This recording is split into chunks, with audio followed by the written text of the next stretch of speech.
எசேக்கியேல் 31ஆம் அதிகாரம் 15, 16 வசனங்கள். கர்த்தராகிய ஆண்டவர் சொல்லுகிறது என்னவென்றால், அவன் பாதாளத்தில் இறங்குகிற நாளிலே புலம்பலை வருவித்தேன். நான் அவன் நிமித்தம் ஆழத்தை மூடி போட்டு திரளான தண்ணீர்கள் ஓடாதபடிக்கு அதன் ஆறுகளை அடைத்து அவன் நிமித்தம் லீபனோனை இருளடைய பண்ணினேன். வெளியின் விருட்சங்களெல்லாம் அவன் நிமித்தம் பட்டு போயின. 16, நான் அவனை குழியில் இறங்குகிறவர்களோட கூட பாதாளத்தில் இறங்க பண்ணுகையில் அவன் விழுகிற சத்தத்தினால் ஜாதிகளை அதிர பண்ணினேன். அப்பொழுது பூமியின் தாழ்விடங்களில் ஏதேனின் விருட்சங்களும் லீபனோனின் மேன்மையான சிறந்த விருட்சங்களும் தண்ணீர் குடிக்கும் சகல மரங்களும் ஆறுதல் அடைந்தன. ஒரே ஒரு சம்பவம் 2 விதமான விளைவுகளை ஏற்படுத்தியது. எகிப்து வீழ்ச்சி அடைந்தது, எகிப்து தண்டிக்கப்பட்டது. அது ஒரு சாராருக்கு இருளாக, ஒரு சாராருக்கு தீமையாக மாறிவிட்டது.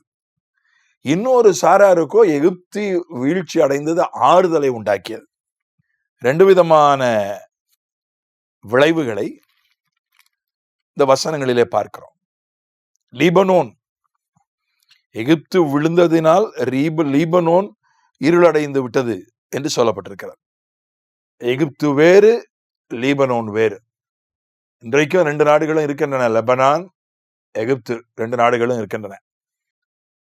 எகிப்து விழுந்ததுனால லீபனோன் இருளடைந்து விட்டது, அதனுடைய மரங்கள் எல்லாம் பட்டு போய்விட்டன.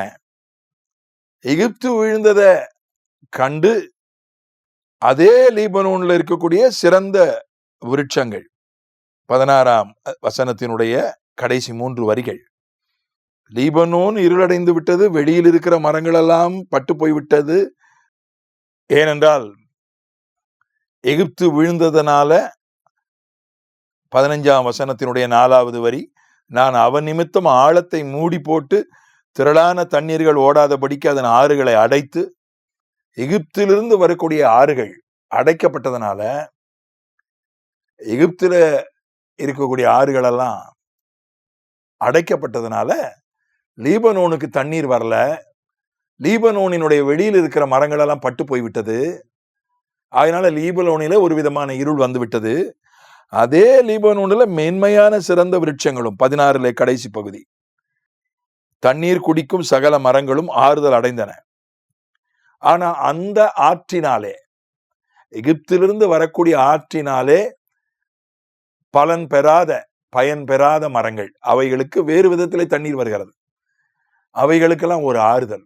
எப்பா, இவன் எவ்வளவு பெருமையா நடந்துகிட்டான், எவ்வளவு ஆட்டம் போட்டான், எவ்வளவு குதிச்சான், எப்பா அவன் கதை முடிஞ்சது, அடுத்தவனுடைய வீழ்ச்சியில ஒரு ஆறுதல் அடையலாமா என்கிற ஒரு கேள்வி எழும்புகிறது.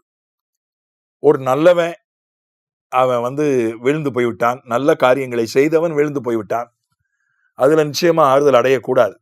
அது ரொம்ப தப்பான ஒரு மனப்பான்மை. ஆனா ஒரு கெட்டவன் கெட்ட காரியங்களை செஞ்சிட்டு இருந்தான், விழுந்து போயிட்டான், அது நமக்கு ஆறுதல். ஏன்னா அவன் கெட்டவன், அவனால நாளைக்கு பாதிப்பு நமக்கு வரலாம், அல்லது நமக்கு ஏற்கனவே பாதிப்பு உண்டாயிருக்கலாம். ஒரு கெட்டவன் கெட்ட செயல்களே செய்கிறவன், அவனால எத்தனையோ பேருக்கு பாதிப்பு வர வாய்ப்பு இருக்கிறது. அவன் விழுந்து போய்விட்டான், அதனால எத்தனையோ பேர் காப்பாற்றப்பட்டிருக்கிறார்கள், அது ஆறுதல்.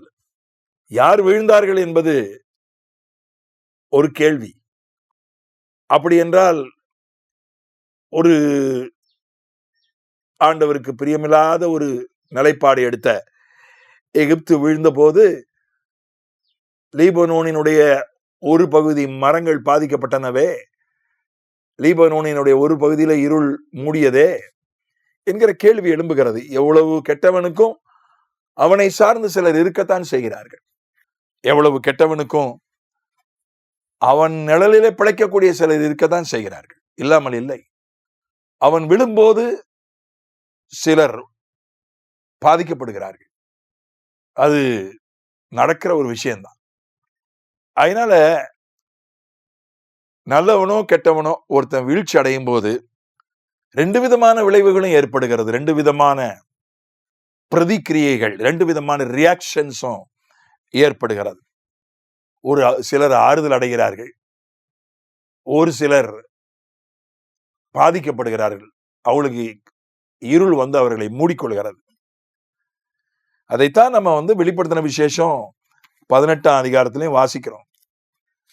அங்க ஒரு பெரிய உலக சந்தை, எதிர்கால உலக சந்தை, இனி வர இருக்கிற உலக சந்தை பாபிலோன், அது ஆண்டவராலே தண்டிக்கப்பட்டு வீழ்ச்சி அடையும் போது ஒரு கூட்ட ஜனங்கள் சந்தோஷப்படுவார்கள். ஆண்டவருக்குள்ளான ஜனங்கள், கர்த்தருடைய ஜனங்கள், அவர்கள் சந்தோஷப்படுவார்கள். 20ஆம் வசனம், பரலோகமே வெளிப்படுத்தல் 18ல, பரிசுத்தவான்களாகிய அப்போஸ்தலர்களே, தீர்க்கதரிசிகளே, அவளை குறித்து களி கூறுங்கள், உங்கள் நிமித்தம் தேவன் அவளை நியாயம் தீர்த்தாரே என்று சொன்னான். எதிர்கால வர இருக்கிற, கட்டப்பட இருக்கிற பரலோக, மன்னிக்கவும், பாபிலோன் சந்தை, அது எதிர்காலத்தில் ஆண்டவரால் வீழ்த்தப்படும் போது, தண்டிக்கப்படும் போது, பரலோகத்தில் இருக்கிறவங்க, பரிசுத்தவான்கள், அப்போஸ்தலர்கள், தீர்க்கதரிசிகள் சந்தோஷப்படுவார்கள். ஆனா இந்த பாபிலோன், எதிர்கால வரப்போகிற பாபிலோன், கட்டப்பட இருக்கிற பாபிலோன் சந்தையால ஒரு பெரிய கூட்ட மக்கள் அவர்களுக்கு லாபம் அடைவார்கள். எதிர்காலத்துல அவர்களெல்லாம் அழுது துக்கிப்பார்கள், அவர்களெல்லாம் சத்தமிடுவார்கள், ஓலமிடுவார்கள், தலைகளின் மேல் புழுதியை போட்டுக்கொள்வார்கள். பூமியினுடைய அத்தனை நாடுகளின் தலைவர்களும் அழுது புலம்புவார்கள். ஏன்னா பொருளாதார ரீதியாக எல்லாருக்கும் நன்மை. நாடுகளின் பொருளாதாரம் உயர்த்தப்படும், வியாபாரிகளுடைய பொருளாதாரம் உயரும், எத்தனையோ பேருக்கு வேலை வாய்ப்பு, பெரிய ஒரு அமைப்பாக அது எழும்பும். ஆனால் ஆவிக்குரிய ரீதியாக அது பெரிய ஒரு பாதிப்பை, ஆவிக்குரிய வேசித்தனம், பேய்களுடைய குடியிருப்பு, அசுத்த ஆவிகளுடைய காவல் வீடு, அசுத்தம் அருவருப்பும் உள்ள சகலவித பறவைகளின் கூடு, வேசித்தனத்தின் மதுவை எல்லா ஜாதிகளுக்கும் குடிக்க கொடுக்கிற ஒரு அமைப்பாக அது இருக்கும். ஆவிக்குரிய ரீதியா பார்த்தா பயங்கரமான கெடுதி வரப்போகிற பாபிலோன் சந்தையால. ஆனால் பொருளாதார ரீதியா பார்த்தா உலகத்துக்கே நன்மை. ஆண்டவர் ஆவிக்குரிய கண்களால் தான் அவர் பார்த்து முடிவெடுக்கிறார், பொருளாதார கண்ணினால் பார்த்து முடிவெடுப்பதில்லை. அதனாலதான் பெரிய பெரிய பொருளாதார சாம்ராஜ்யங்களெல்லாம் விழுந்து போகின்றன. பெரிய பொருளாதார அமைப்புகள், பொருளாதார நாடுகள், பொருளாதார பட்டணங்கள், பொருளாதார நிறுவனங்கள் ஒரு கட்டத்தில் விழுந்து சரிந்து விடுகின்றன. ஒரு பக்கத்துல புலம்பல், அழுகை, ஓலம் கேட்கிறது, ஒரு பக்கம் சந்தோஷப்படுகிற ஒரு கூட்டமும் இருக்கத்தான் செய்கிறது. பொருளாதாரத்தை உயர்த்தினார்கள், ஆனால் ஆவிக்குரிய தரத்தை தரைமட்டமாக்கி விட்டார்களே என்று இப்ப இந்த ஐடியை குறித்தும் அப்படி ஒரு விமர்சனம் இருக்கிறது.